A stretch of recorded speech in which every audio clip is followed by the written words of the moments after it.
Top quality और consistent performance के लिए सिर्फ सिल्वर पंप नाम याद रखना।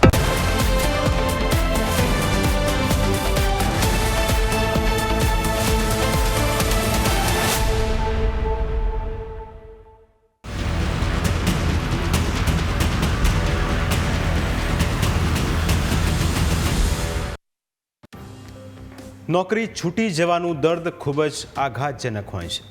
જો તમારી પાસે નોકરી છે તો તમે નસીબદાર છો, કારણ કે આજકાલ નોકરીઓ મેળવવી મુશ્કેલ બની રહી છે। સાથે સાથે રત્ન કલાકારો માટે તો નોકરી ટકાવી રાખવી પણ એક મોટો પડકાર છે, કારણ કે રત્ન કલાકારોને ધીમે ધીમે છૂટા કરવામાં આવી રહ્યા છે।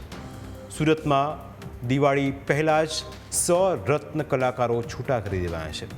કતાર ગામના કાસાનગરમાં 30 જેમ્સના 100 રત્ન કલાકારોને છૂટા કરવામાં આવ્યા અને કંપનીએ તેના માટે કોઈ કારણ પણ આપ્યું નથી। કંપનીએ કહી દીધું કે હવે કાલથી તમે નોકરી પર ન આવતા। તેવામાં હવે રત્ન કલાકારો માટે ચિંતાનો વિષય એ બન્યો છે કે તેઓ પોતાનું ઘર કેવી રીતે ચલાવશે। અમને છૂટા કરી દેવામાં આવ્યા છે, તમને કોઈ જાણ નથી કરી કે આ કારણોસર તમને રજા આપી દેવાના, બસ એમ કહી દીધું કે કાલેથી બંધ કરી દેવાનું છે। અને હવે દિવાળીનો મહિનો છે અને એક મહિના હાટું અમને અટાણે જગ્યા પણ ન મળે, અટાણે અમારે તો રખડી જ પડવાનું છે ને।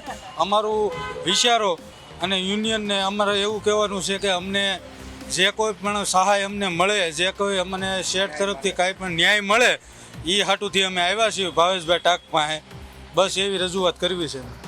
મોટો વિકલ્પ જ છે, કારણ કે દિવાળી આવશે એટલે સ્કૂલોવાળા ફીઓ માગવાના, ટોટલી વસ્તુ આવવાની, અને અત્યારે અમે કોઈ બી જગ્યાએ જઈએ બપોરી બેસીએ એટલે કે ભાઈ નહીં જગ્યા નહીં, ગમે તે જગ્યાએ કોઈ જગ્યાનું સેટિંગ થતું નહીં, એટલે હાલ અમારે પોતે રોડ ઉપર રખડવાનો વારો આવ્યો। રત્ન કલાકારોનું કહેવું છે કે પગારમાં વધુ રૂપિયા આપીને બ્લેકના રૂપિયાને કંપની વાઇટ કરતી હતી। ધારો કે કર્મચારીનો પગાર 25,000 હોય તો ખાતામાં 35,000 થી 40,000 રૂપિયા જમા કરવામાં આવતા હતા અને વધારાની રકમ રોકડમાં કંપની પાછી લઈ લેતી હતી। વર્ષથી ત્યાં કામ કરતો હતો, ક્રિસ ડાયમંડ છે, 4 વર્ષથી અમે કામ કરતા હતા, પણ પગાર આવે તો પણ જેટલો હોય એટલો આવતો નહીં, અને ગમે ત્યારે રજા આપી દે, નક્કી ન હોય કે ક્યારે રજા આપી દે, ખાલી કહી દે કે તમારે આજથી આવવાનું નથી, અને આજે પણ અમને રજા એમનામ આપી દીધી કાંઈ કારણ વગરને, અને જેટલો પગાર આવે છે એટલો પગાર આવતો નથી। 23,000 અમારો પગાર છે ને 35,000 નાખે છે ખાતામાં, બીજું બ્લેક વ્હાઇટ કરી નાખે બીજું બધું।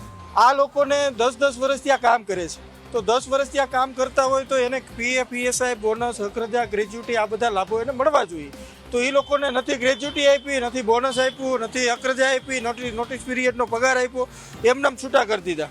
હવે આ એવી પરિસ્થિતિ છે કે 2 વર્ષથી આ ઓલરેડી મંદી ચાલે છે, તો 2 વર્ષથી આ તો માંડ એનું ઘર ગુજરાન ચાલે એટલા પૈસા પણ એને પગાર નહોતો આવતો, ઉપરથી એને આ પૈડા ઉપર પાટું, તો આ લોકોને છૂટા કરી દીધા। કોઈ પણ વ્યક્તિ હોય, નોકરી જતી રહે એટલે બધું જ અટવાઈ જાય છે। તેમાં જો કોઈએ લોન લીધી હોય તો તેના માટે ઘર વેચી દેવાનો પણ વારો આવતો હોય છે। તેવામાં આકરી મોંઘવારી વચ્ચે જ રત્ન કલાકારોની નોકરી જતી રહેતા હવે તેમના માટે ચિંતાના વાદળ ઘેરાયા છે। ઉલ્લેખનીય છે કે સુરતના ડાયમંડ ઉદ્યોગમાં પહેલેથી જ મંદીનો માહોલ ચાલી રહ્યો છે।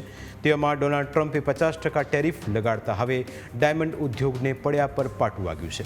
ડાયમંડ ઉદ્યોગને મોટો ઝટકો લાગ્યો છે, કારણ કે ડાયમંડનો મોટા ભાગનો વેપાર અમેરિકા સાથે છે, અને એટલે જ હવે હાલનો સમય ડાયમંડ ઉદ્યોગ સાથે સંકળાયેલા લોકો માટે સૌથી ખરાબ સમય છે। આશા રાખીએ કે બીજા દેશોમાંથી તેમને બિઝનેસ મળે અને ફરીથી ડાયમંડ ઉદ્યોગ ધમધમવા લાગે અને જે લોકો બેરોજગાર બન્યા છે તેમને રોજગારી મળે। અમારી વિશેષ રજૂઆતમાં આજ બસ આટલું જ। ફરી મળીશું આપને સ્પર્શતા મુદ્દા સાથે, ત્યાં સુધી રજા આપશો। નમસ્કાર।